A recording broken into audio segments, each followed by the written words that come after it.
အားလုံးပဲမင်္ဂလာပါဒီဘက်ကတော့ live ဘိုးဘက်ထရီနဲ့ဒီနေ့ခေတ်အသုံးဆောင်နေအကြောင်းမျှဝေသွားမှာဖြစ်ပါတယ်ဘက်ထရီဆိုတာကတော့ယနေ့ခေတ်မှာမရှိမဖြစ်လိုအပ်နေတဲ့ပစ္စည်းတွေဖြစ်ပါတယ်ကလေးကစားစရာပစ္စည်းကျန်းမာရေးစောင့်ရှောက်တဲ့သုံးတဲ့ပစ္စည်းတွေကနေပြီးတော့လူတိုင်းသုံးမိနေတဲ့ဖုန်းတွေလျှက်စစ်ကားတွေအထိဖြစ်နေပါပြီဒီဘက်ထရီတွေကိုနေရာစုံမှာအသုံးပြုနေရတာကြောင့်တစ်နေ့တစ်နေ့ဘုံကိုခင်မီအောင်ပုံမကောင်းမွန်အောင်သုံးဝင်အောင်ထုတ်လုပ်လာကြတာဖြစ်ပါတယ်ဒီထက်ကမှလူသိများတဲ့လိုက်ပို့ဘက်ထရီကတော့လစ်သီယမ်အိုင်ယွန်ဖော့စဖေတ်ကိုသုံးပြထားတာဖြစ်ပါတယ်ဒီစတင်တွေ့ရှိမှုကို1996ခုနှစ်တက်ဆက်ပြည်နယ်တက်သူမှာ University of Texas မှာပမောက္ခဂျွန်ဂေါ့နတ်ကအနတ်နဲ့သူ့ရဲ့ဖွဲ့က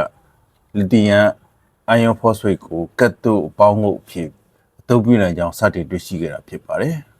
။အရင်ကအသုံးပြုခဲ့တဲ့လစ်သီယမ်ကိုဘော့အောက်ဆိုက်ဘက်ထရီတွေဆိုရင်ထုတ်လုပ်မှုကြီးမားခြင်းအပူချိန်လွန်ခဲ့ရင်ပောက်ကွဲလက်ကူခြင်းတွေရှိတာကြောင့်ပုံမဘေးကင်းပြီးတော့ဈေးနှုန်းသက်သာတဲ့အစားထိုးပစ္စည်းဖြစ်တည်တွင်ကြတာလည်းဖြစ်ပါတယ်။2000ပြည့်နှစ်နောက်ပိုင်းရောက်မှသာစီးပွားဖြစ်ထုတ်လုပ်လာနိုင်ပြီးတော့2010ခုနှစ်မှာလျှက်စစ်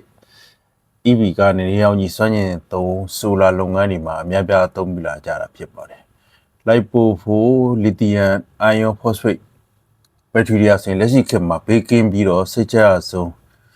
ဘက်ထရီတက်တန်းရှည်ကြာဆုံးဘက်ထရီမျိုးစားတွေတစ်ခုဖြစ်ပါတယ်။လိုက်ပို့ဖို့ဆိုတာတော့လစ်သီယမ်အိုင်ယွန်ဘက်ထရီအုပ်စုတွေကဖြစ်ပါတယ်။ဒီဘက်ထရီမှာဆိုရင်အစိတ်ပိုင်း၄မျိုးပါဝင်နေပါတယ်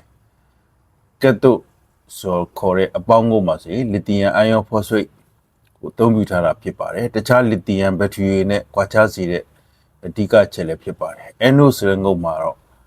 အနှုတ်ငုတ်မှာတော့အများအားဖြင့် graphite carbon ကိုအသုံးပြုတာဖြစ်ပါတယ်ဒီနောက်ပိုင်းတစ်ခုကတော့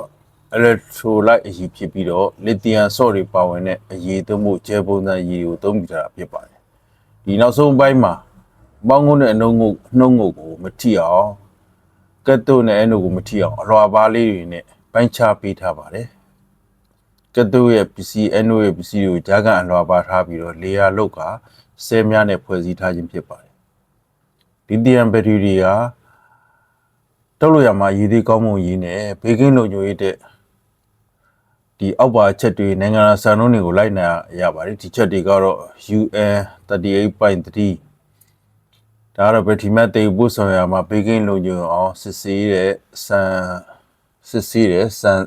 စံနှုန်းနောက် IEC 62133ဒါကတော့အိတ်ဆောင် electronic ပစ္စည်းတွေမှာသုံးရတဲ့ဘက်ထရီတွေဘေးကင်းလုံခြုံရေးအတွက်စံနှုန်းတွေဖြစ်ပါတယ်နောက်တစ်မျိုးကတော့ UL 1642 UL 1973ဒါကတော့ဘက်ထရီဆဲတွေပောက်ကွဲမှုရှိစေရန်စွမ်းအင်တိုးလောင်မှုစနစ်တွေ ESS များအတွက်သတ်မှတ်ထားတဲ့စံနှုန်းတွေဖြစ်ပါတယ်နောက်တစ်မျိုးကတော့ ROHS ပဝန်းကျင်ထိခိုက်မှုမရှိစေတဲ့ brass စတဲ့အစိတ်တစ်ဓာတ်စင်တွေမပါဝင်ကြောင်းအတိမတ်ပြုချက်များစတဲ့စံနှုန်းတွေလိုက်နာရပါတယ်တနည်းအားဖြင့်လက်ဖို့ဘက်ထရီတွေကို recycle ပြုလုပ်ပြီးတော့အသစ်ပြန်လဲထုတ်လုပ်နိုင်ပါသေးတယ်အသုံးပြုတဲ့နေရာတွေကတော့ solar energy storage နေအောင်ကြည်စွမ်းအင်သုံးပစ္စည်းတွေမှာတိုးလောင်များတဲ့ဘက်ထရီတွေနောက်အိမ်သုံးလုပ်ငန်းသုံးနဲ့ hybrid စနစ်တွေမှာအသုံးပြုတာဖြစ်ပါတယ် electronic vehicle EV လျှက်စစ်ကားများလျှက်စစ်စိုက်ကယ်များနဲ့လျှက်စစ်ဘတ်ကားများပါအသုံးပြုကြပါတယ်လုပ်ငန်းသုံးရင်အသေးစားပျော်စီတင်မောငယ်များနဲ့ဆက်သွယ်ရေးတာဝါတိုင်းဘက်ကများအနေနဲ့လည်းအသုံးပြုကြပါတယ်လက်ဖို့ဘက်ထရီရဲ့အားသာချက်ကအချင်းကိုပြောရမယ်ဆိုတော့အပူချိန်တက်လာရင်မီးလောင်ပေါက်ကွဲမှုအလွန်နည်းပါတယ်အားသွင်းသုံးပြုခြင်းတွေအကျိအရေတက် life cycle 3000ကနေ9000ထိအသုံးပြုနိုင်ပါတယ်တချို့ဆိုရင်9000ထိအသုံးပြုနိုင်ပါတယ်ဒါဆိုရင်10နှစ်သက်တမ်း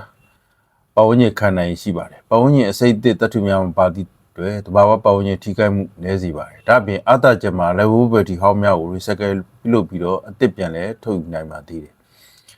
ဒီဘက်ထရီတွေအတွက် BMS ခေါ်တဲ့ battery management system နဲ့ပေါက်ဆက်ချိတ်ဆက်အသုံးပြုရပါတယ် BMS နဲ့ကဆိုရင်ဘက်ထရီရဲ့စွမ်းဆောင်ရည်လုံခြုံရေးဘက်ထရီရဲ့တက်တန်းစတာတွေကိုထိမ့်ပေးနိုင်ပါတယ်ဘက်ထရီအသင်းမှာ overcharge မဖြစ်အောင်ကာဝယ်ပေးပြီးတော့ wire short ဖြစ်ရာမှာပောက်ကွဲတာ ပောက်ကွဲမှုတွေမဖြစ်အောင်လည်းကာဝယ်ပေးနိုင်ပါတယ်ဘက်ထရီအသွင်စနစ်မှန်ကန်စေဖို့ပူအားအပူချိန်လျှက်စီးရဲ့ပမာလျှက်စီးတဲ့ပမာဏအစအရာတွေကိုအစဉ်ပြတ်ထိန်းညှိပေးခြင်းဖြင့်ဘက်ထရီရဲ့တက်တန်းကိုပုံမူကြာရှည်စေပါတယ်ဒါမှဘက်ထရီရဲ့သတ်မှတ်ထားတဲ့ life cycle အသွင်ထုတ်ယူမှုအချိန်အပြည့်အဝသုံးပြနိုင်မှာဖြစ်ပါတယ်အား100ရာခိုင်နှုန်းသိမ်းပြီးတော့ပြန်လည်သုံးပြလိုက်လို့20ရာခိုင်နှုန်းအကုန်သားဒီဆိုပါစို့ဒါ life cycle တခုအဖြစ်သတ်မှတ်ထားပါတယ်ညီကုန်းအနေနဲ့ကတော့သတ်မှတ်ထားတဲ့အချိန်ရည်အတွက်ပြည့်အောင်သုံးပြနိုင်တဲ့ဘက်ထရီရဲ့တက်တန်းကြာရှည်နိုင်ပြည့်အောင်သုံးပြနိုင်မယ်ဆိုရင်ဘက်ထရီရဲ့တက်တန်းကြာရှည်နိုင်တယ်လို့သုံးဆွဲတဲ့စွမ်းအားကုန်သွားမှာဖြစ်လို့ life cycle သတ်မှတ်ချက်လည်းဘက်ထရီအတွက်အရေးကြီးတဲ့အချက်တွေဖြစ်ပါတယ်ကြည့်ရှုသူအားလုံးရှင်လန်းချမ်းမြေ့ကြပါစေဗျာ